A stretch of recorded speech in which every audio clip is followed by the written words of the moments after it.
యెహోవా, హృదయపూర్వకముగా నేను మొరపెట్టుచున్నాను. నీ కట్టడలను నేను గైకొనినట్టు నాకు ఉత్తరం ఇమ్ము.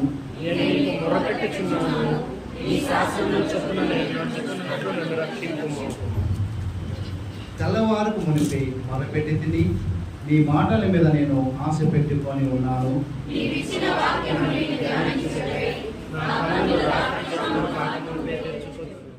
పరిశుద్ధుడా, ప్రేమ కలిగిన తండ్రి, మహోన్నతుడా, సర్వోన్నతుడా, సర్వాధికారి అయిన దేవా, మీకు వందనములు, స్తోత్రములు నాయన.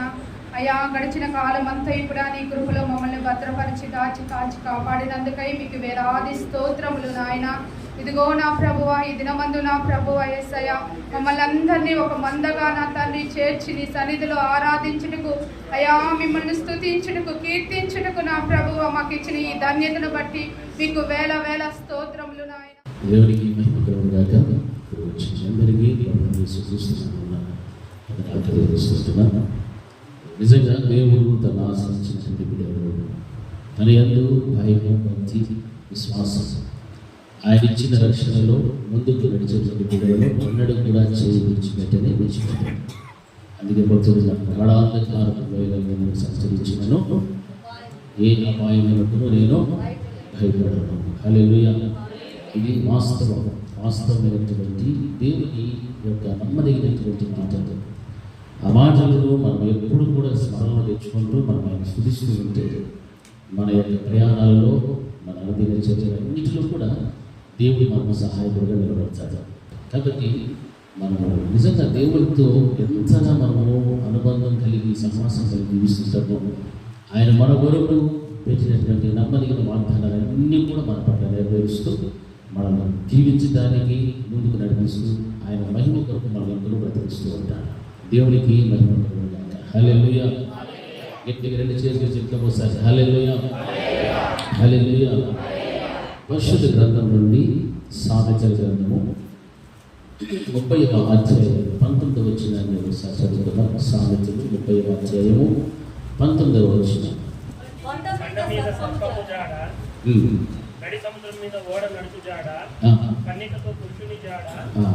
హల్లెలూయా. 18వ వచనంలో రాయబడినటువంటి మాటలు మొట్టమొదటిది ఒకసారి మనం ధ్యానం చేసుకున్నట్టు నాకు గుర్తుంది. నా బుద్ధికి మించినవి 3 కలవు, నేను గ్రహింపలేనివి 4 కలవు. అవేవనగా అంతరిక్షమున పక్షిరాజు జాడ, బండ మీద సర్పము జాడ, నడి సముద్రమున ఓడ నడుచు జాడ, కన్యకతో పురుషుని జాడ. ఈ 4 విషయాలు మనం గమనిస్తే నిజంగా చాలా దేవుని యొక్క సత్యమైనటువంటి మర్మతో కూడినటువంటి మాటలు దేవుడు అక్కడ రాయించి పెట్టాడు. చూడండి, రెండవది అక్కడ రాయబడినటువంటిది ఏమిటంటే బండ మీద సర్పము జాడ అనేటువంటి విషయాలు మనం గమనిస్తూ ఉన్నాం. బండ అనగా యేసుక్రీస్తు ప్రభువు వారికి సాదృశ్యం. బండ మీద ఏ జాడ కనిపిస్తుంది?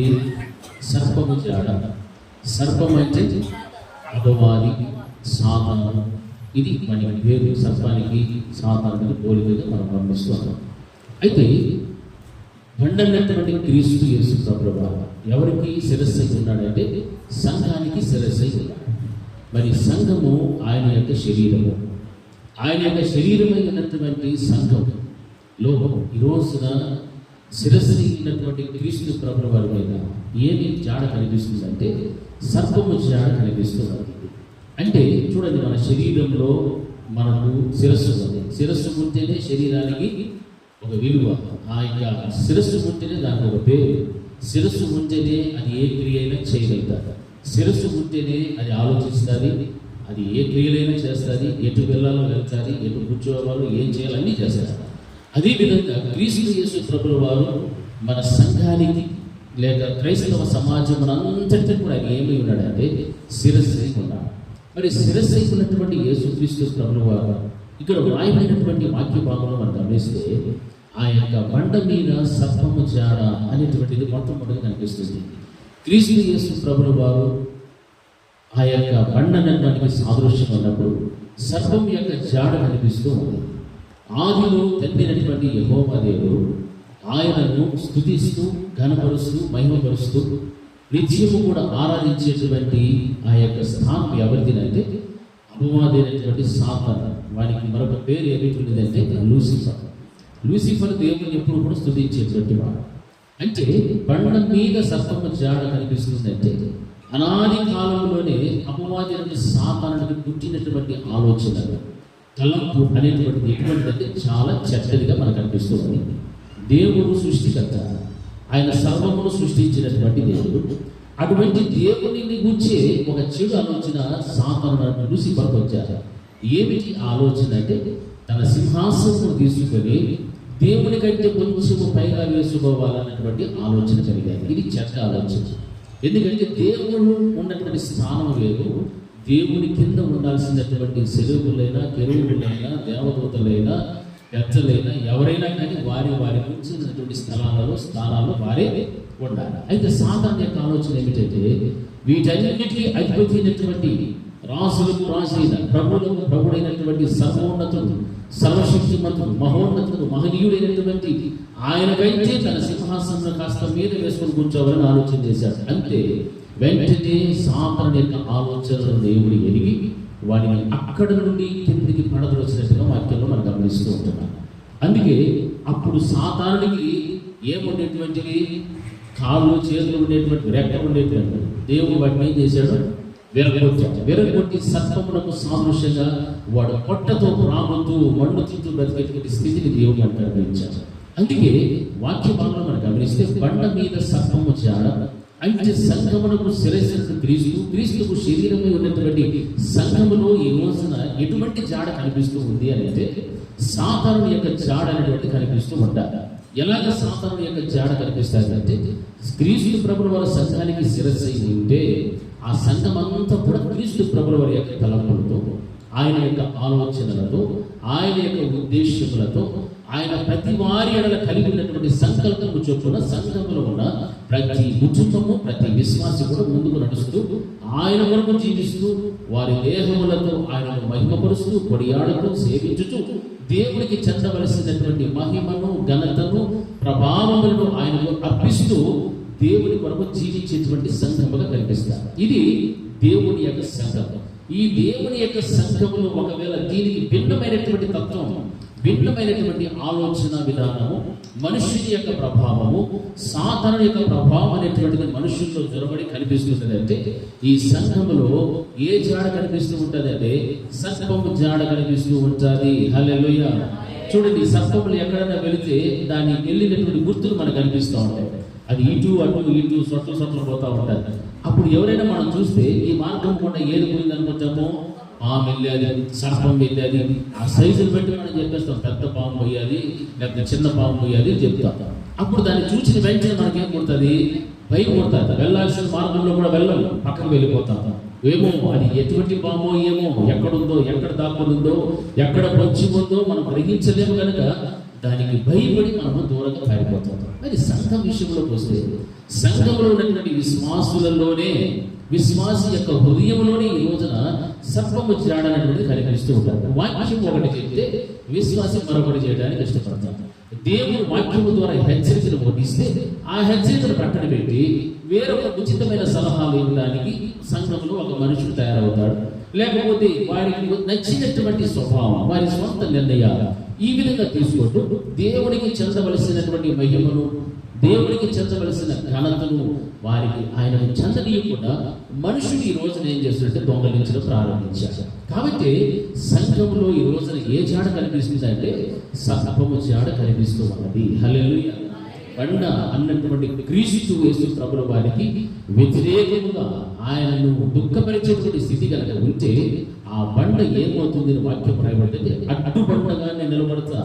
ఆ బండ మీద ఎవడైనా పడితే వాడు ఏమైపోతాడు, తునకలైపోతాడు అని చెప్పాడు. అంటే దేవుని యొక్క శక్తి ఎటువంటిదో మనం గ్రహించాలి. దేవుని యొక్క సర్వశక్తిమంతుడైనటువంటి ఆ దేవుని యొక్క సన్నిధానంలో సర్వం యొక్క జాడ అనేటువంటిది మనలో కనిపించినప్పుడల్లా కూడా మనలో ఎలా కనిపిస్తుందంటే మన ఆలోచన విధానము, మన ప్రవర్తన, మన నోటి మాటలు, మన తలంపులు, మన క్రియలు, మనలో పుట్టుకొచ్చేటువంటి ప్రతి విధమైన శారీరక సంబంధమైనటువంటి క్రియలు అన్నీ కూడా, ఆలోచనలు ప్రతిదీ కూడా అది ఒకవేళ దేవుణ్ణి దుఃఖపరుస్తూ ఉన్నాయి, నీ పక్కలో ఉన్నటువంటి వాడిని దుఃఖపరుస్తూ ఉన్నాయి, నీ సంఘ కామని దుఃఖపరుస్తూ ఉన్నాయి, నీ కుటుంబంలో నీ తల్లిదండ్రులు దుఃఖపరుస్తున్నాయి అని అంటే నీలో ఏ జాడ కనిపిస్తుందంటే సర్పము జాడ కనిపిస్తుంది. ఎందుకంటే సర్పము ఆ యొక్క సాతానుడికి సాదృశ్యము. వాడు కలుగు చేసేటువంటిది అంతా కూడా అలసటి, గలిబిలి, సమాధానం లేకుండా, నెమ్మది లేకుండా, సంతోషము లేకుండా, ఆరోగ్యం లేకుండా, ఆర్థికము లేకుండా, ఆత్మీయత లేకుండా, వీటన్నిటిని కూడా వాడు దొంగలించి వాడి యొద్ద ఉన్నటువంటి ప్రతి విధమైనటువంటి మనుషుని యొక్క జీవితంలో ఆయాసాన్ని కలిగించేటువంటి ప్రతి దానిని కూడా వాడు తీసుకొచ్చి పెడతాడు. అన్నిటికంటే ముఖ్యముగా దేవుడికి ఉన్న సహవాసాన్ని తీసివేస్తాడు. దేవుని యొక్క సహవాసంలో ఉండాల్సిన భయభక్తులు కలిగిన జీవితాన్ని వాడు తీసివేస్తాడు. దేవునికి దూరస్తుడుగా తీసుకుని వెళ్ళిపోయి పూర్తిగా వాటిని పాపిష్టి జీవితంలోకి నడిపిస్తాడు. అది సర్పం యొక్క జాడ అని మనం గమనించాలి. పైకి చూడటానికి భక్తిపరులుగా కనిపించవచ్చు, చక్కగా ఆత్మీయతలో ఎదుగుతున్నట్టు కనిపించవచ్చు, కానీ హృదయ అంతరంగంలో అపవాదైన సాతానుడు బలముగా పనిచేస్తూ ఉంటాడు. అపవాదైన సాతానుడు వాడు బలంగా పనిచేస్తున్నప్పుడు అది ఎవరికి తెలియదు. ఆ వ్యక్తిని లేక విశ్వాసిని వాడు దినం తర్వాత దినం ఏం చేస్తుంటాడంటే అన్ని విషయాల్లో కూడా వాడిని దూరం చేస్తూ భ్రష్టత్వంలోనికి తీసుకొని వెళ్ళిపోతాడు. హల్లెలూయా. అప్పుడు సంఘానికి శిరస్సు క్రీస్తు యేసు ప్రభుల వారు ఆ కుటుంబానికో లేక సంఘానికో ఆ విశ్వాసము శిరస్సుగా ఉన్నాడంటారా లేదంటారా? లేదు. ఆయన ఏదైనా శిరస్సు ఉంటే ఆ విశ్వాసం ఎలా ఉంటాడంటే ఆయన ఏం చెప్తాడో అదే వింటాడు. ఆయన ఎక్కడికి వెళ్ళమంటే అక్కడికి వెళ్తాడు. ఆయన ఏం చేయమంటాడో అదే చేస్తాడు. హల్లెలూయా. అలా చేయను, నేను వినను, నేను వెళ్ళను అని అంటే నీ లోపల ఏ జాడ కనిపిస్తూ ఉంది? సర్పము యొక్క జాడ. హల్లెలూయా. సాతాను మహాఘట సర్పము, దానికి పేరు ప్రకటన గ్రంథంలో. ఈ మహాఘట సర్పము, అపవాది, సాతాను అన్నటువంటి పేర్లు కలిగినటువంటి వాడి జాడ విశ్వాస జీవితంలో కనుక కనిపిస్తే అది చాలా చాలా ప్రమాదకరమైనటువంటి స్థితిలోకి వెళ్ళిపోవాల్సిన పరిస్థితి. ఆ జాడ కనిపించిన వెంటనే నిజంగా మనం ఏమవ్వాలంటే దేవుని పాదాల చెంత మోకాళ్ళలోని పశ్చాత్తాపడేందుకు ప్రభా పలానా బలహీనత నాలోనికి వస్తూ ఉంది, పలానా బలహీనతతో నేను ఇబ్బంది పడుచున్నా, పలానా శోధన సాతాను ద్వారా కలుగుతున్నది నాయన, అందులో నుంచి నాకు పరిపూర్ణమైనటువంటి విడుదల దయచేయి. ఆ విడుదల కలిగితేనే బండ మీద సర్పము జాడ తొలగిపోయి నీ ఆలోచనల మేరకు నేను నడుచుకుంటాను. నా జాడ నీ జాడలో వెళ్తాది. హల్లెలూయా. హల్లెలూయా. చూడండి, ఆదికాండము 3వ అధ్యాయం 1వ వచనంలో ఒక మాట రాయబడుతుంది. చదవన వాక్యాన్ని. దేవుడైన యెహోవా చేసిన సమస్త భూజంతువులలో సర్పము ఎటువంటిదంటే యుక్తి కలిగినటువంటిది. వాక్యం రాయబడింది. దేవుడు చేశాడు సమస్త భూజంతువులన్నింటినీ కూడా దేవుడు చేసిన తర్వాత ఆయన నోటి మాటలు పలుకబడినటువంటి పలుకుబడిగా సృష్టింపబడినటువంటి జంతువులలో కుయుక్తి కలిగినటువంటిది ఏమిటంటే సర్పము. హల్లెలూయా. హల్లెలూయా. 11వ వచనంలో మనం గమనించినట్లయితే అక్కడ వాక్యం రాయబడింది. అప్పుడు దేవుడైన యెహోవా స్త్రీతో నీవు చేసినది ఏమిటి అని అడుగగా స్త్రీ అంటుంది, సర్పము నన్ను ఏం చేసేది? మోసపుచ్చినందున తించిన నేను. హల్లెలూయా. ఆ 3వ వచనానికి 1వ వచనానికి 13వ వచనానికి మధ్య పెద్ద స్టోరీ జరిగిపోయారు. ఏమిటి ఆ స్టోరీ మనకందరికీ తెలుసు కదా. ఆదాము హవ్వలు ఎక్కడున్నారు? ఏదైనా తోటలో ఉన్నారు. కుయుక్తి కలిగినటువంటి సర్పం అందులోనికి జొరబడ్డది. అందులోనికి జొరబడి ఎవరిని మోసం చేసేది? హవ్వను మోసం చేశారు. ఏ విషయంలో మోసం చేసేది? ఆహారం విషయంలో మోసపోయారు. హల్లెలూయా. దేవుడు చెప్పాడు అంతకు మునిపే, ఇదిగో ఈ తోటలో ఉన్న పళ్ళ వృక్షములన్నీ కూడా మీరు తినవచ్చు, అయితే మంచి చెడులను తెలియజేసేటువంటి ఈ వృక్షంలో ఉన్న ఫలాలు మాత్రం మీరు తినకూడదని దేవుడు ఖచ్చితంగా ఆజ్ఞాపించి వెళితే వీరు ఎవరి మాటలు లోబడ్డారు? సాతానుడికి లోబడ్డారు. అదే పంట మీద ఎవరి జాడ కనిపించేది? అక్కడ ఆదిలోనే సర్పము జాడ కనిపిస్తుంది. ఆది నుండి కూడా సర్పం అనేటువంటిది సంఘంలో చొరబడి వాడి అడుగు జాడలలో సంఘాన్ని చిన్న భిన్నము చేస్తూ దేవునికి దూరస్తులుగా బ్రతికిస్తూ దేవుడిని స్తుతించడానికైనను మహిమపరచడానికైనను గణపరచడానికైనను వాడికి యోగ్యత ఇవ్వకుండా వాడిని వెనుకలు లాగుతూ మోసములు పడవేస్తూ ఉన్నది. హల్లెలూయా. అందుకే ఈ రోజున చాలా మంది క్రైస్తవ జీవితంలో మనం గమనిస్తే దేవుడిని స్తుతించడానికి, ఘనపరచుటకు, సేవించుటకు ప్రతి విశ్రాంతి దినమును కూడా మనం కలుసుకోవాలి అన్నటువంటి జ్ఞానం కూడా లేకుండా ప్రతి విశ్రాంతి దినము నా యొక్క దేవుడి దినం అనేటువంటి విధమైనటువంటి ఆ యొక్క తత్వము లేకపోతే వివేచన లేకుండా చాలా మంది జీవిస్తున్నారు. అందుకే దేవుని యొక్క మందిరములోనికి రాలేకపోతున్నారు. భక్తిహీనతలో వెళ్ళారు కాబట్టి భక్తిహీనుడు దేవుని యొక్క మందిరములకు రావడానికి తెగింపుడని వాక్యం బోధిస్తాడు. వాడు భక్తి కలిగినటువంటి వాడైతే దేవుని యొక్క మందిరములకు పరుగులు తీసుకు వస్తాడు. ఎవరు కూడా చెప్పవలసిన అవసరం లేదు. ఈ రోజున ఆదివారం దినము నా దేవుని దినాన నేను ఆయన సన్నిధిలోనే గడపాలి, ఆయన తోడే ఉండాలి, ఆయన సేవించాలి, ఆరాధించాలి, మహిమపరచాలి. ఈ యొక్క ఆలోచనలు దేవుని యొక్క సన్నిధానంలో ఉండాలనేటువంటిది ప్రతి వ్యక్తికి, ప్రతి కుటుంబానికి, విశ్వాసం కూడా కలుగుతాయి. అందుకే ఆ రోజున ఆదాము అవ్వలను ఎలాగైతే మోసపుచ్చాడో అదే చాడు ఈ రోజున సంఘాలలో కూడా పనిచేస్తూ దేవుడు పెట్టినటువంటి ఆజ్ఞలను మీరి అతిక్రమించి పాపమునకు దాసులైపోతున్నా వాడికి ఎప్పుడైతే లోపడ్డారో, వాడి జాడు ఎప్పుడైతే వచ్చారో సంఘంలో ఉన్నటువంటి అనేక మంది బిడ్డలు ఏమవుతున్నారంటే మోసపడిపోతూ ఉన్నారు. హల్లెలూయా. మోసగించబడిపోతున్నారు. ఏ కారణమనంటే వాడు చూపించినటువంటిది ఏమిటంటే ఆ యొక్క రమ్యమైనటువంటి ఫలాలు చూపెట్టాడు. నేత్రాశ, జీవపుటము, శరీరాశ, ఈ మూడింటిని కూడా వాడు చూపెట్టాడు. ఈ మూడు విషయాలలో సంఘంలోనికి సర్పము జాడ బయలుదేరి వచ్చి ప్రతి విశ్వాసిని కూడా వాడు దర్శిస్తూ ప్రతి విశ్వాసి కూడా దేవుని స్తుతించకుండా వాడి వైపుకు వెళ్ళిపోయేటట్టుగా వాడు ఆకర్షిస్తూ ఉన్నాడు. ఏదో ఒక ఆశ చూపెడుతున్నాడు. ఏదో ఒక ఆశ చూపెట్టి నేను బలహీనతలోనికి పడవేసి ఆ బలహీనతల ద్వారా నేను చిక్కులు పడిపోయి దేవునికి దూరస్తుడుగా వెళ్ళిపోతూ ఉన్నాను. హల్లెలూయా. అదే బండ మీద సర్పము జాడ. చూడండి ఎంత భయంకరమైనటువంటి వీక్తి కలిగినటువంటిది ఈ సర్పము, చాలా వీక్తి కలిగినటువంటిది. అందుకే ఆ యొక్క దేవుడైన యెహోవా స్త్రీతో మాట్లాడుతూ నీవు చేసిన పని ఏమిటి అని అడిగినప్పుడు ఆ స్త్రీ చెప్తున్నమాట, నన్ను ఎవరు మోసం చేశారు తెలుసా ప్రభువా? సర్పము నన్ను మోసం చేశారు. నేను మోసపోలేదు. ఈ రోజున దేవుడు నిండించినటువంటి మనుషులందరూ కూడా మంచివారే, కానీ ఎవరి చేత మోసగింపబడుతున్నారంటే అపవాది సాతాను చేత మోసగింపబడిపోతున్నారు. వాడికి ఏ రూపంలో వస్తాడంటే మనుషుల రూపంలోనే వస్తాడు. తల్లిదండ్రుల రూపంలో రావచ్చు, భర్త రూపంలో రావచ్చు, భార్య రూపంలో రావచ్చు, బిడ్డల రూపంలో రావచ్చు. ఎదురులోనైనా సరే, ఎవరిలోనైనా సరే వాడు జ్వరపడి వారి ద్వారా వాడి యొక్క క్రియలు వాడు కొనసాగించుకుంటూ వెళ్ళిపోతాడు. హల్లెలూయా. అంతేకాని 2 కొమ్ములు వేసుకొని 4 గుంటలు వేసుకొని వాడు మన మధ్యలోకి వచ్చి సంచరించడు. ఇక్కడ కూడా వాడు సంచరిస్తూ ఉంటాడు. ఎక్కడో వాడు ఎవరిలోనో సంచరిస్తూ ఉంటాడు. ఎవరి ద్వారా ఒకడు వాడి ప్రమేయం కనిపిస్తూనే ఉంటాడు. వాడి కార్యాలు కానీ బయట కనిపిస్తూ ఉంటాయి. వాడు కనపడతాడు. మనుషుల రూపంలో వాడు వచ్చి వాడి కార్యాలు, వాడి పనులు వాడు జరిగించుకొని వెళ్ళిపోతూ ఉంటాడు. హల్లెలూయా. అందుకే సమాజ మందిరములో యేసుక్రీస్తు ప్రభుల వారు వాడమని చెప్పున ఆయన వెళ్ళి యెషయా గ్రంథమును తీసి చదువుతున్నప్పుడు అక్కడ ఉన్నటువంటి ఒక అపవాది చేత బలహీనపడుతున్నటువంటి సాతాను బంధకంలో ఉన్నటువంటి ఒక స్త్రీ లేచి మాట్లాడుతుంది, నజరేయుడైన యేసు నాతో నీకు ఏమి పని? నాతో అనలే, మాతో నీకు ఏమి పని అంటే అక్కడ 1, 2 దయ్యాలు కాదు, ఎన్నో దయ్యాలు ఉన్నాయి. ఎక్కడున్నాయి? ఎక్కడున్నాయి? సమాజ మందిరంలోనే. హల్లెలూయా. సమాజంలో కూడుకున్నటువంటి స్థలంలోనే అనేకమైనటువంటి దురాత్మ శక్తులు ఉన్నాయి. ఆ శక్తులన్నీ కూడా కలిసి ఒక వ్యక్తి రూపంలో మాట్లాడుతున్నాయి. నజరేయుడైన యేసు మాతో నీకు ఏమి పని అంటే ఈ యొక్క సంఘములో ఎవరి జాడ కనిపిస్తుందంటే సాతాను యొక్క జాడ, సర్పము జాడ కనిపిస్తూ ఉంది. అందుకే అనాది దినాలనే ఆ దినములలోనే ప్రారంభం దేవుడు ఏర్పాటు చేసిన కుటుంబంలోనే ఆ యొక్క హవ్వమ్మ ద్వారా ఎవడు మోసం చేశాడు? సాతాను మోసం చేశాడు. ఇంకంతే తన భక్తిని ఆదాము కూడా మోసపోయాడు. ఇద్దరు ఏమైపోయారు? దిగంబరులైరి. హల్లెలూయా. దిగంబరులుగా ఉన్నారన్న విషయం అప్పుడు వారికి తెలిసింది.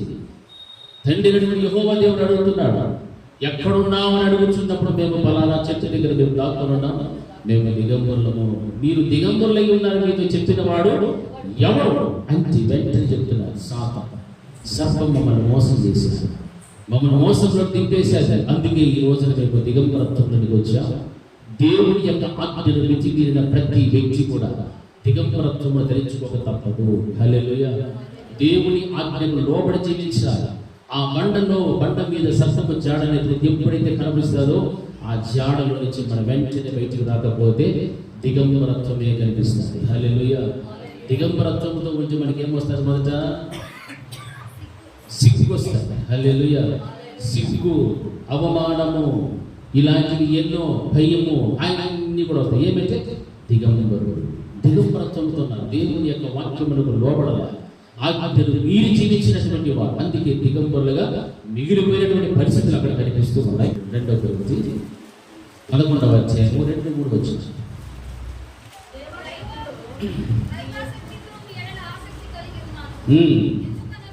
ఎందుకనగా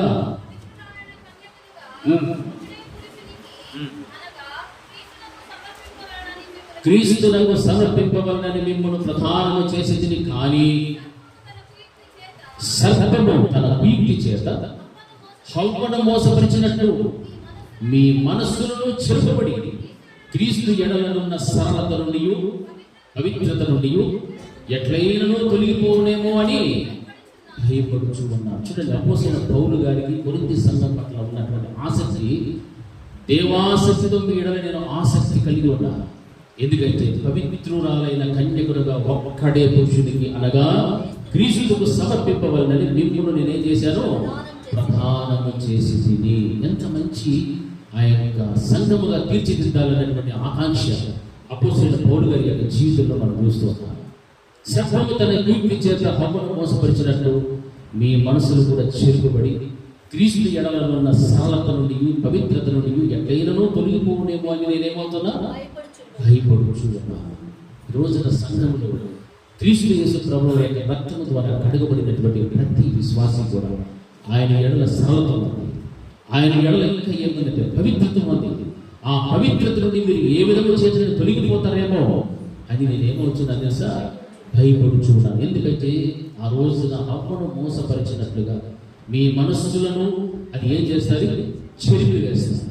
బాగున్నటువంటి మనసును చెరిపేస్తారు సైతాను, బాగున్నటువంటి హృదయాన్ని చెరిపి వేస్తారు. అందుకే క్రీస్తు ఎడలను ఉన్నటువంటి సరళత నుండి పవిత్రత నుండి ఎట్లయినను తొలగిపోనేమో నేను భయపడుచు ఉన్నానని అపోస్తలుడైన పౌలు ప్రతి సంఘానికి కూడా పత్రికలు రాసి హెచ్చరించి వారి యొక్క సరైన క్రమమైన జీవితాన్ని జీవించాలని రాసినటువంటి పత్రికలు ఇవన్నీ కూడా ఈ రోజున మన సంఘంలో ప్రతి విశ్వాసకి కూడా దేవుడు మాట్లాడుతున్న మాట, హవ్వను మోసపరచడానికి సాతానుడు సిద్ధంగా ఉన్నాడు. వాడు సిద్ధంగా ఉన్నప్పుడు ఆ యొక్క మనసులు ఒకవేళ చెరుపబడిపోతాయి. క్రీస్తునందున్నటువంటి సరళత పవిత్రత నుండి మీరు ఏమైనా తొలగిపోతారేమో అని పౌలు గారు భయపడుతున్నట్టుగా ఈ రోజున పరిశుద్ధాత్మ దేవుడు మనతో మాట్లాడుచు. ఆ సరళత నుండి మీరు తొలగిపోకూడదు, ఆ పవిత్రత నుండి మీరు తొలగిపోతున్నారు అని అంటే బండ మీద ఏ జాడ కనిపిస్తుంది తెలుసా, సర్పము జాడ కనిపిస్తూ ఉంది. నా ప్రియమైనటువంటి దేవుడు బిడ్డ, సర్పము జాడ అనేటువంటిది మనసును చెరిపివేస్తారు, పవిత్రతను అపవిత్రతలోనికి తీసుకుని వెళ్తారు, రక్షణ లేని స్థితిలోనికి తీసుకుని వెళ్తారు. ఇక దేవుడు ఎందాల్సిన భయము కానీ భక్తి కానీ ఏ ఒక్కటి కూడా ఉండలేకుండా ప్రతిదీ కూడా వాడు దొంగలించి వాడి యొక్క జీవితంలో వాడు మనిషిని ఎంతగా వాడు చునాత్మకులుగా చేయాలో లేకపోతే భ్రష్టత్వంలోనికి పట్టించాలో అంత భ్రష్టమైనటువంటి జీవితంలోనికి వాడు తీసుకుని వెళ్ళిపోతారు. అందుకే పౌలు గారు నేను భయపడుచున్నాను.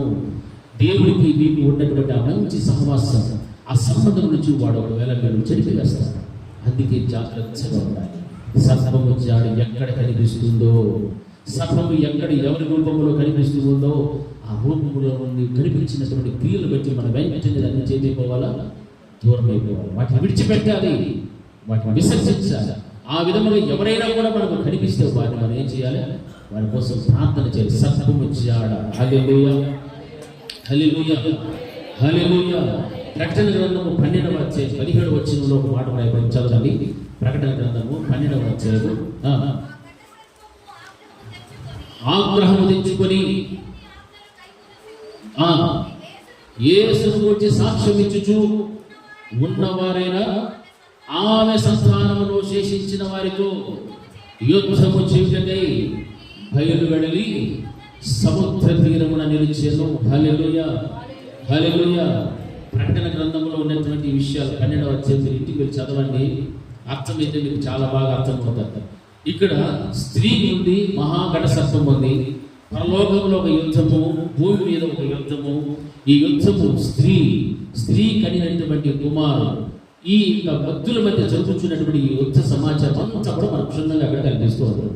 అక్కడ 17వ వచనంలో రాయబడిన మాట చూస్తే ఆ మహాఘట సర్పం అనేటువంటిది ఏం చేస్తుందంటే అది ఆగ్రహము తెచ్చుకొని, అంటే కోపము కంటే మించినటువంటిది, ఆగ్రహము తెచ్చుకొని దేవుని ఆజ్ఞలు లేకొనుచు యేసును గురించి సాక్ష్యం ఇచ్చుచు ఉన్నవారైనా చూసారా, దేవుని యొక్క ఆజ్ఞలు ఏం చేస్తున్నారు వీళ్ళు?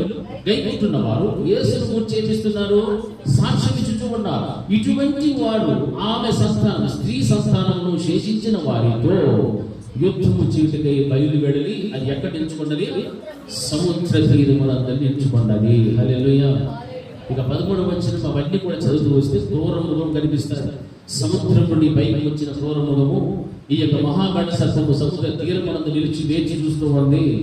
ఎందుకునంటే యేసుక్రీస్తు ప్రభువు వారి యొక్క ఆజ్ఞలను గైకొంటూ ఆయన గూర్చి సాక్ష్యం ఇచ్చుతున్నటువంటి ఆ స్త్రీ కన్నటువంటి సంతానమును శేషించిన వారితో ఆ సర్పము ఏం చేయడానికి నిలబడి ఉన్నది? యుద్ధం చేయడానికి. హల్లెలూయా. దాని జాడను కనపరచుకోవడానికి, యుద్ధం చేయడానికి సిద్ధంగా ఉంది సర్పము. అందుకే దేవుని యందు భయం కలిగి, భక్తి కలిగి, ఆయనతో సహవాసం కలిగి ఉంటేనే ఆ యొక్క సర్పము యుద్ధము చేయడానికి వచ్చినప్పుడు దాని మీద మనకు ఏమొస్తుంది? విజయం అనేటువంటిది దేవుడు ఇస్తాడు. ఆయన పట్ల మనం నమ్మకంగా ఉంటే మన పక్షమున యుద్ధము చేసేటువంటి ఆ దేవాది దేవునికి ఏం కలుగుతుంది? యుద్ధములో విజయం కలుగుతుంది. హల్లెలూయా. మనమందరం కూడా ఆయన నమ్మకంగా బ్రతకాలి. మనం ఎవరి మీదంటే ఆ స్త్రీ, ప్రకటన గ్రంథంలో కనిపిస్తున్నటువంటి ఆ స్త్రీ యొక్క సంతానము, శేషించబడిన సంతానములో వాడు మన మీద వాడు యుద్ధము చేయడానికి వస్తున్నప్పుడు మనం ఎవరికి నమ్మకంగా ఉండాలి తెలుసా? యేసుక్రీస్తు ప్రభువు వారికి నమ్మకం ఉండాలి. గొర్రె పిల్లకు నమ్మకం ఉండాలి. ఆ గొర్రె పిల్ల యుద్ధంలో లేచి వెళ్ళినప్పుడు భూమి మీద ఉన్నటువంటి లేచిన ప్రతి రాజు కూరాజు అందరినీ కూడా తీస్తూ అందరి మీద కూడా విజయాన్ని సమకూర్చుకోగలుగుతాడు. హల్లెలూయా. ఆ విజయం నా దేవునికి నా వల్ల రావాలి, నా కుటుంబం వల్ల రావాలి, నా సంఘం ద్వారా రావాలి అన్నటువంటి ఆలోచన మనలో ఉన్న ప్రతి వారికి కూడా కలగాలి. అందుకే వాడు సముద్రము తీరమున నిలబడి వాడు యుద్ధము చేయడానికి ఎదురు చూస్తూ ఉన్నాడు. ఆ యుద్ధంలో ఓడిపోయేటువంటి స్థితి నీ వలన కలగకూడదు. హల్లెలూయా. మన కుటుంబం ద్వారా కలగకూడదు. మన ద్వారా మన దేవుడికి ఏం కలగాలి? విజయం కలగాలి. అందుకే ఖచ్చితంగా అంటున్నాడు, దేవుని ఆజ్ఞలు గైకొనుచు యేసును గురించి సాక్ష్యం ఇచ్చుచు ఉన్నవారైన ఆమె సంతానములో శేషించిన వారితో యుద్ధం చేయడానికి. చూడండి, ఈ రోజున దేవుని ఆజ్ఞలు అనుసరించినటువంటి వారు ఎంతమంది ఉంటారు? 100కి కొంతమంది ఉంటారు. ఆయనను గురించి సాక్ష్యం ఇచ్చి వారు కొంతమంది కనిపిస్తూ ఉన్నారు. అటువంటి వారి మీద వాడు ఏం చేయడానికి సిద్ధంగా ఉన్నాడు? యుద్ధం చేయడానికి. హల్లెలూయా. హల్లెలూయా. దేవుడి సన్నిధిలో అందరూ ఉన్నారు. చాలా మంది ఉన్నారు. వందల మంది, వేల మంది, లక్షల మంది ఉన్నారు ఒక్కొక్క సంఘంలో. కానీ దేవుని యొక్క ఆజ్ఞలను గైకొంటూ యేసును గురించి సాక్ష్యం ఇచ్చేటువంటి వాళ్ళు ఎంతమంది ఉన్నారు? చాలా తక్కువ. చాలా తక్కువ. 100కి ఉంటే ఎంత పర్సెంట్ అనుకుంటారు చెప్పండి? ఎంత పర్సెంట్? 1% ఉంటే కూడా ఎక్కువే నాకు తెలిసి. హల్లెలూయా. ఆయన ఆజ్ఞను అనుసరించారు. ఆయన గూర్చి సాక్ష్యం చెప్పాలి. హల్లెలూయా. ఇది కావాల్సిన భక్తి జీవితం. అంటే ఇది ఆ భక్తి కలిగిన జీవితం ఎవరినైతే ఉంటుందో వాడి మీదకి ఎవడు వస్తున్నాడు? సాతానుడు వస్తాడు. చూడండి, అల్లా టప్పాగా ఉండేటువంటి క్రైస్తవులకు ఏమి ఉండవు. బాగా తింటారు, బాగా తాగుతారు, బాగా ఉంటారు, అన్ని విషయాల్లో పోతారు. చూడండి, భక్తిగా భయము కలిగి విశ్వాసంలో దేవుణ్ణి ఆధారం చేసుకునేటువంటి వాళ్ళకు ఎన్నో కష్టాలు, ఎన్నో సమస్యలు, ఎన్నో శోధన, ఇబ్బందులు, పక్కింట్లతో ఇబ్బందులు, మొగుడితో ఇబ్బంది, పెళ్ళంతో ఇబ్బంది, బిడ్డలతో ఇబ్బంది, అందరితోనే ఇబ్బంది. కారణం ఏంటంటే వీరు ఎవరిని అనుసరిస్తున్నారు తెలుసా? దేవుని యొక్క ఆజ్ఞలను అనుసరించి జీవించేవారు, దేవుని గురించి సాక్ష్యం ఇచ్చేటువంటి బిడ్డలు. అటువంటి వారి మీద ఈ మహాఘట సర్పము యుద్ధము చేయడానికి సముద్ర తీరమునందు లేచి బయలుదేరి వెళ్ళాలి. హల్లెలూయా. హల్లెలూయా. గమనించారా? బండ మీద సర్పము జాడనంటే ఆ బండ అన్నటువంటి క్రీస్తు యేసు ప్రభువు వారు ఏ రీతి అయితే సర్పమునకు శిరస్సు ఉన్నాడో ఆ శిరస్సు ఏమైతే చెప్తుందో అలాగే శరీరం అంతా కూడా నడుచుకోవాలి. అలా నడవలేదంటే వాడు బయలుదేరి వెళ్ళాడు యుద్ధం చేయడానికి. హల్లెలూయా. అందులో ఎంతమందికి జయం వస్తారో, ఎంతమందికి అపజయం వస్తారో, ఓడిపోతారో, తూలిపోతారో, ఉరిగిపోతారో తెలియదు. హల్లెలూయా. అందుకే మన జీవితాలలో దేవుడు చెప్పినటువంటి వాక్యానుసారంగా బ్రతకడమే మన యొక్క జీవిత లక్ష్యముగా పెట్టుకోవాలి. దానిని కాస్త మనం ప్రక్కన పెట్టామనుకోండి, సర్పము జాడ బయలుదేరుతారు. మందిరానికి రాము, సమయానికి రాము, దేవుని వాక్యాన్ని వినము, విన్న దాని ప్రకారంగా జీవించము, గ్రహించము. మన హృదయంలో విత్తబడే వాక్యము విత్తనాలు ఎక్కడెక్కడో వెళ్ళిపోతూ ఉన్నాయి. ముళ్ళ పొదల్లో, త్రోవ ప్రక్కలో, ఆయన ఎక్కడైతే అక్కడ మంచి నిలబడిన విత్తనములాగా దేవుని విత్తనాలు విత్తబడవు. కారణం ఏమిటంటే సర్పము జాడ కనిపిస్తూ ఉంటుంది సంఘములో. హల్లెలూయా, హల్లెలూయా. ఆ సర్పము అన్నటువంటి జాడ కనపడకూడదు. వాక్యం సెలవిస్తుంది. నా ప్రియమైనటువంటి దేవుని పిల్లలు చూడండి, అదే కీర్తనల గ్రంథము 73వ అధ్యాయం 2వ వచనంలో ఒక మాట రాయబడింది. కీర్తనలు 73:2 నా పాదములు జారుటకు కొంచెమే తప్పెను, నా అడుగులు జార సిద్ధమాయను. హల్లెలూయా. నా పాదం జారడానికి కొంచెం తప్పిపోయాను, నా అడుగుల యొక్క జాడ సిద్ధమాయను. హల్లెలూయా. చూడండి, జారిపోవడానికి కొంచెం సార్లు ఏదైనా చిన్న అవకాశం వస్తే ఆ అవకాశాన్ని వినియోగించుకుంటామంటే అడుగులు ఏమైపోతాయి? జారడానికి కొంచెమే నా అడుగులు ఏమవుతున్నాయి? నా పాదములు జారుటకు కొంచెమే తప్పెను, నా అడుగులు జాడ సిద్ధమాయను. హల్లెలూయా. అందుకే భక్తుడు 40వ అధ్యాయం 2వ వచనంలో ఒక చక్కని మాట మాట్లాడుతూ చదవండి. 40వ అధ్యాయం 2వ వచనం, నాశనకరమైన గుంటలో నుండి జిగుటగల దొంగ ఊపిలో నుండి ఆయన నన్ను పైకెత్తెను, నా పాదములు బండ మీద నిలిపి నా అడుగులు స్థిరపరిచాను. హల్లెలూయా. గట్టిగా హల్లెలూయా, హల్లెలూయా.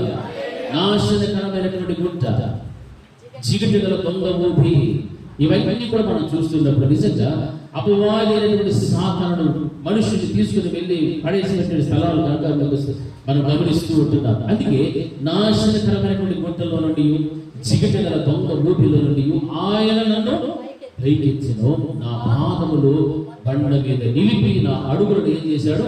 స్థిరపరిచేశాడు. హల్లెలూయా. మన పాదములు ఎక్కడ స్థిరపరిచాడు? బండ అంటే క్రీస్తు ప్రభువారు. క్రీస్తు యేసునందు మన పాదములు స్థిరపరిచాడు. అందుకే 73వ అధ్యాయం 2వ వచనంలో ఏం రాయబడింది? నా పాదములు జారుటకు కొంచెమే. హల్లెలూయా. నా పాదములు జారుటకు కొంచెమే తప్పెను. అంటే జారిపోయేటువంటి స్థితిలో కనుక మనం ఉంటే దేవుని యొక్క వాక్యం సెలవిస్తుంది, ఆయన దేవుని యొక్క చిత్రములో ఉన్న ఆనందాన్ని వ్యక్తపరుస్తూ ప్రధాన గాయకుడు దావీదు గారు రాస్తున్న మాటలు, నాశనకరమైనటువంటి గుంటలో నుండి, నాశనకరమైన గుంట ఎలా ఉండిందంటే ఆ గుంటలోకి పెడితే ఇంకా బయటికి రాలేదు, నాశనమే అంటే సమాప్తం. ఆ నాశనకరమైన గుంటలో నుండి జిగుటగల దొంగ ఊపిల నుండి ఆయన నన్ను ఏం చేశాడు? పైకి లేవనెత్తి నా పాదములు బండ మీద నిలిపి నా అడుగులను ఏం చేశాడు? స్థిరపరిచి. మన పాదాలు ఈరోజు ఎక్కడ ఉన్నాయి? మన అడుగులు ఎక్కడ వేస్తూ ఉన్నావా? నీ ఇంటిలోనే వెళ్ళిపోతూ ఉన్నావా? మందిరంలో నీ పాదాలు నిలుపుతూ ఉన్నావా? లేకపోతే నీ యొక్క లోకంలో నీ అడుగులు నిలుపుతున్నావా? లేకపోతే నీ యొక్క లోకాశల వైపు వెళ్ళిపోతున్నావో? ఎక్కడికి వెళుతున్నావో, నీ అడుగులు ఎక్కడ నిలుపుకున్నావో ఆలోచన చేయి. వాక్యం సెలవిస్తారు. దావీదు గారు అంటున్నాడు, నేనైతే నాశనకరమైన గుంటలో ఉన్నప్పుడు దొంగ ఊపిల నుండి, జిగటగల ఊపిల నుండి నా దేవుడు నన్ను ఏం చేశాడంటే పైకి లేవనెత్తాడు. అంటే మన దేవుడు ఎటువంటి వాడంటే సర్వశక్తిమంతుడు. అందుకే ఆ రోజున అపవాదిన సాతానులో కలిగినటువంటి ఆలోచన గుర్తించి అక్కడ నుండి వాడిని దేవుడు ఎక్కడ పడగొట్టాడు? నేల మీద పడగొట్టాడు. హల్లెలూయా. పడగొట్టాడంటే కాళ్ళు వెరగొట్టు అని పడగొట్టాడు. అందుకే హృదయంలో ఏ విధమైనటువంటి అహంకారంతో కూడినటువంటి ఆలోచన మనుషుల్లో వచ్చిందంటే వాడిలో ఏ జాడ ఉందో తెలుసా? సర్పము జాడ. హల్లెలూయా. ఆ సర్పము జాడ వచ్చింది కాబట్టి బయట పడద్రోయబడ్డాడు, ఉన్న స్థానాన్ని పోగొట్టుకున్నాడు. దేవుని మహిమపరిచేటువంటి స్థితిలో నుండి మన్ను దుడ్డు బతికేటువంటి స్థితిలోనికి వాడు వచ్చి పడివేశాడు. హల్లెలూయా. అయితే దేవుడు అంటాడు ఇక్కడ దావీదు గారు అంటాడు, నాశనకరమైన గుంటలో నుండి జిగుటగల దొంగ ఊపిలో నుండి ఆయన నన్ను పైకెత్తెను. ఆయన పైకెత్తేటువంటి దేవుడు కనుక ఆయన యందు మనకి ఏమడాలి? విశ్వాసం, భయం, భక్తి మనకు ఉండాలి. దేవుని యొక్క సన్నిధానం వస్తే ఎంత భయంతో మనం కూర్చోవాలో, ఎంత భక్తితో దేవుని మనం ఆరాధించాలో ఒకసారి ఆలోచన చేయాలి. ఎందుకంటే ఇటువంటి నాశనకరమైన గుంట అయినా దొంగ ఊపిలో నుండి అయినా మనల్ని పైకి లేవనెత్తగలిగిన వాడు ఆయన ఒక్కడే. కాబట్టి మన స్థితిగతులు ఏ స్థితిలో ఉన్నాయో, ఏ రీతిలో మనం బ్రతుకుచుకుంటామో ఆ స్థితిని అంతటిని బట్టి కూడా మనం దేవుని యొక్క సన్నిధిలో మనం మొరపెట్టినప్పుడు, ఆయనతో సహవాసం చేస్తున్నప్పుడు ఆయనే మనల్ని ఏం చేస్తాడు? పైకి లేవనెత్తగలుగుతాడు. హల్లెలూయా. అందుకే నా పాదాలను ఎక్కడ నిలిపాడు దేవుడు అంటే బండ మీద నిలిపి నా అడుగులను ఏం చేశాడు? స్థిరపరిచాడు. నీకు ఎక్కడికి కూడా వెళ్ళటానికి వీలు లేదు.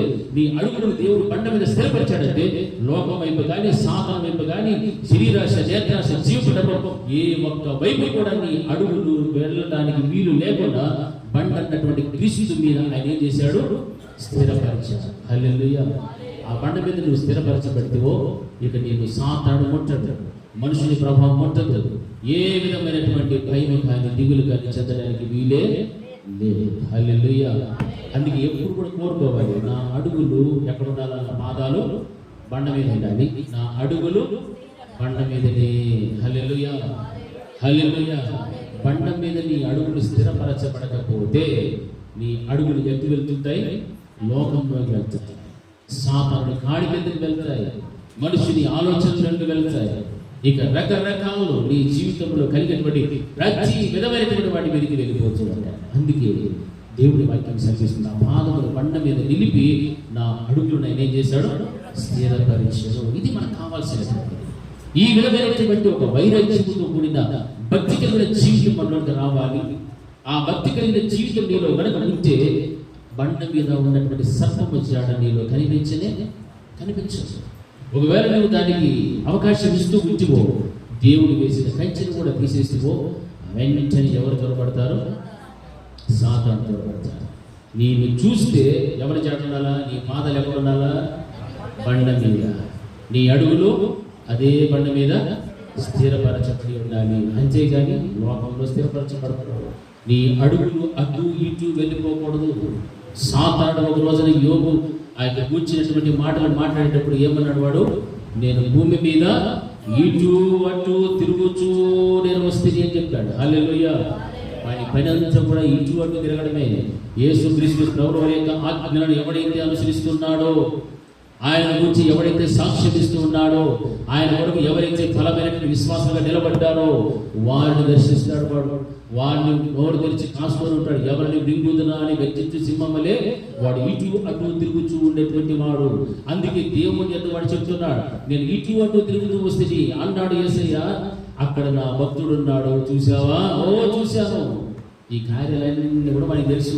ఎవడు దేవుని ఆజ్ఞలు అనుసరించి నడుస్తూ ఉన్నాడో, దేవుని గురించి సాక్ష్యం ఇస్తున్నాడు, వాని దగ్గరికే వస్తాడు సాతాను. అలాగా దేవుని ఆజ్ఞలు అనుసరించక ఆయన గురించి సాక్ష్యం ఇవ్వని వాళ్ళంతా ఎవరో వాడికి సంబంధించిన వాడే. కాబట్టి వాడు ఏ మాత్రం కూడా వారిని డిస్టర్బ్ చేయలేదు. ఎందుకంటే వాడికి అనుకూలంగా బ్రతుకుతూ ఉంటారు, వాడికి అనుచరులుగా బ్రతుకుతుంటారు. కాబట్టి వాళ్ళు ఎంత మాత్రం కూడా వాడు ముట్టాడు. హల్లెలూయా. ఒక రోజు ముట్టుకుంటాడు, ఎప్పుడు నరకానికి తీసుకోపోయేదానికి ముట్టుకుంటుంటాడు. హల్లెలూయా. అప్పుడు కానీ మన మనోనేత్రములు కలిగిన గుడ్డితనము తొలగిపోదు. హల్లెలూయా. అందుకే గమనించాలి, మన మనోనేత్రములకు కలిగిన గుడ్డితనము తొలగితేనే నీ పాదాలు ఎక్కడ ఉన్నాయి, నీ అడుగులు ఎక్కడికి వేస్తున్నావు, నీ జీవితం ఎలా ఉంది. బండ మీద సర్పము జాడనంటే నీ కుటుంబంలో, నీ సంఘములో నువ్వు ఎక్కడున్నావో, ఏ జాడలో నీవు నడుస్తున్నావో నీకు అర్థమైపోతారా. నీ యొక్క మనోనేత్రములకు గుడ్డితనాన్ని కలుగు చేసినటువంటి ఆ సాతాను యొక్క భ్రమలో కనుక ఉంటివో నేను ఏది కనుక, నువ్వు చెప్పింది రైట్, నువ్వు చేసేది రైట్, నువ్వు ఏం చెప్తే అదే జరగాలి ఇట్లా అనుకుంటావు. అంటే నీ మనోనేత్రాలకు ఏముంది, గుడ్డితనం. హల్లెలూయా. రెండు చేతులు ఒకసారి గట్టి చెప్తామా? హల్లెలూయా, హల్లెలూయా. బండ మీద సర్పము జాడ. ఈరోజు అంత్య దినాలలో ఉన్నాము. సర్పము జాడ ఒక బలంగా పనిచేస్తుంది. చాలా సంఘాలలో ఎంతో మంది దుఃఖపడుతున్నారు, కన్నీరు కారుస్తున్నారు, మందిరాలు కూల్చివేయబడుతున్నాయి, అనేక మంది గాయాలు పాలవుతున్నారు, ప్రాణాలు కోల్పోతున్నారు. సర్పము జాడ అనేటువంటిది అంత బలంగా పనిచేస్తుంది. జాగ్రత్తగా ఉండాలి. మన పాదాలు ఎక్కడ నిలపాలి, బండ మీద నిలుపుకోవాలి. మన అడుగులు బండ మీద స్థిరపరచబడాలి. హల్లెలూయా. నిలపాలి, స్థిరపరచాలి. అంతేగాని లోకంలో ఎన్నో ఉన్నాయి, ఎన్నో ఆకర్షించేవి ఉన్నాయి. ఆ రోజున హవ్వను ఆకర్షించే చూపెట్టాడు సాతాను. చూడటానికి ఎలా ఉంది, రమ్యమైనటువంటి రమ్యమైనటువంటి చూచింది. నేత్రాశ కలిగారు, తర్వాత శరీరాశ కలిగారు, జీవపుటం మూడు వచ్చేసారు.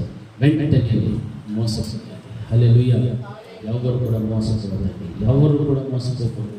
ఈ చివరి దినాలలో చాలా మందిని సాతానుడు పట్టుకోవడానికి సిద్ధంగా ఉన్నాడు. హల్లెలూయా, హల్లెలూయా. ఎవరైతే దేవుని ఆజ్ఞలను అనుసరిస్తున్నారో, ఎవరైతే దేవుని కూర్చున్నటువంటి సాక్షిని ప్రకటిస్తున్నారో, అటువంటి వారి మీదకి యుద్ధము చేయడానికి సాతానుడు వారు బయలుదేరి వెళ్ళాడు. వాడు సముద్ర తీరమునందు లేచి నిలిచి ఉన్నాడు. ఈ విషయాన్ని జ్ఞాపకం పెట్టుకోండి. అలాగని వాడు యుద్ధం చేస్తాడని వాడు యుద్ధం చేయకుండా ఉండాలంటే ఆయన గురించి చెప్పకుండా ఉంటే చాలు కదా.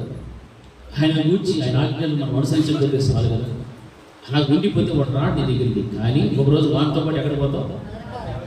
ఆ యొక్క జరిగేటువంటి అంతిమ యుద్ధంలో సాతానుడిపై దేవుని విజయం సాధించి వాడిని వాడి దూతల సమూహమును వాడికి అనుచరులైనటువంటి మనుషులు అందరినీ కూడా తీసుకెళ్ళి ఎక్కడ వేస్తారు? దేవుడు నిత్య నరకంలో పడవేస్తారు. హల్లెలూయా.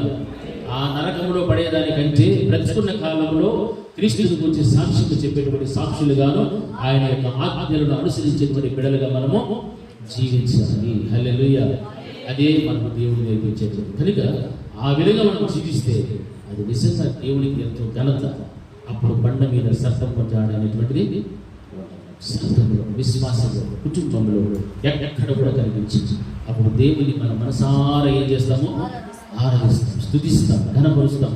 ఆయనతోనే ఎప్పుడు కూడా సహవాసం మనము ఉంటారు. ఆ విధమైనటువంటి భక్తి కలిగిన జీవితాన్ని మనము జీవించాలి. రెండవది మనం చూస్తే నడి సముద్రమున ఓడ నడుచు జాడ, ఆ తర్వాత కన్యకతో పురుషుని జాడ. దేవుని చిత్తమైతే మరలా ఇంకొక రోజు మనం ధ్యానం చేసుకుంటాం.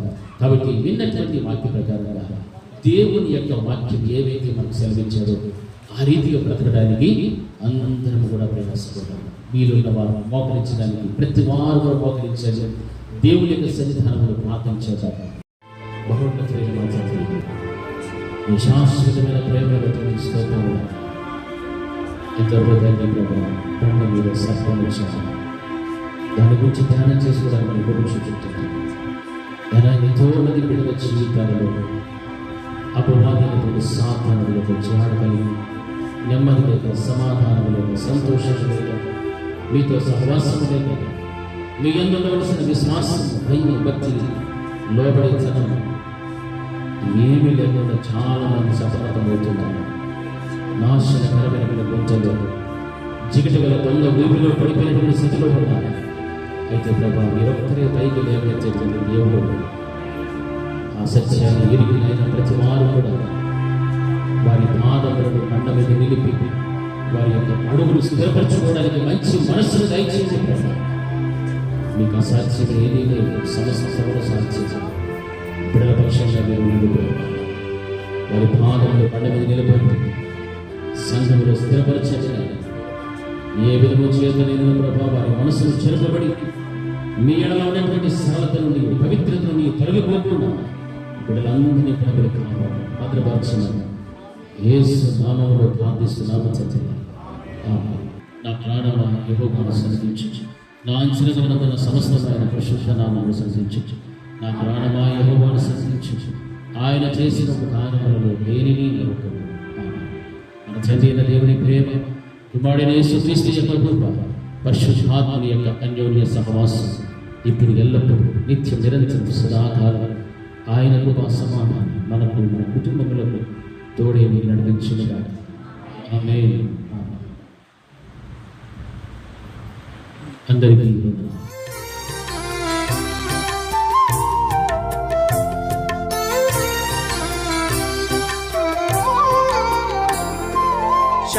శాశ్వతమైన ప్రేమ నన్ను ఎడబాయని యేసు ప్రేమ, శాశ్వతమైన ప్రేమ నన్ను ఎడబాయని యేసు ప్రేమ, విడువక నా ఎడ తన కృప చూపు ప్రేమ,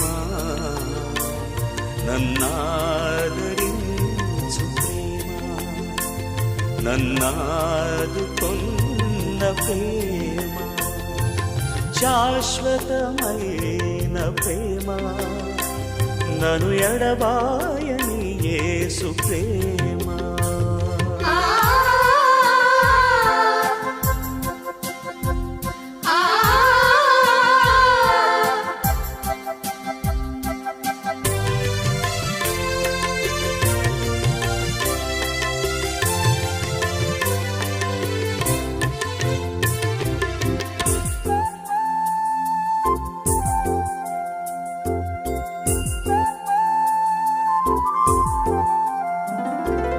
యుగములు తరములు తరలినను యుగములు మారినను తరములు తరలినను రాజ్యములే కంపించిన భూరాష్ట్రములే అంతరించిన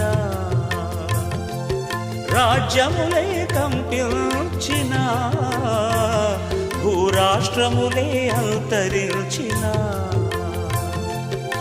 ఆరని ప్రేమ అత్యంత ప్రేమ ఆరని ప్రేమ అత్యంత ప్రేమ అవధులేని ప్రేమ అవధులేని ప్రేమ శాశ్వతమైన ప్రేమ నన్ను ఎడబాయని యేసు ప్రేమ శాశ్వతమైన ప్రేమ నన్ను ఎడబాయ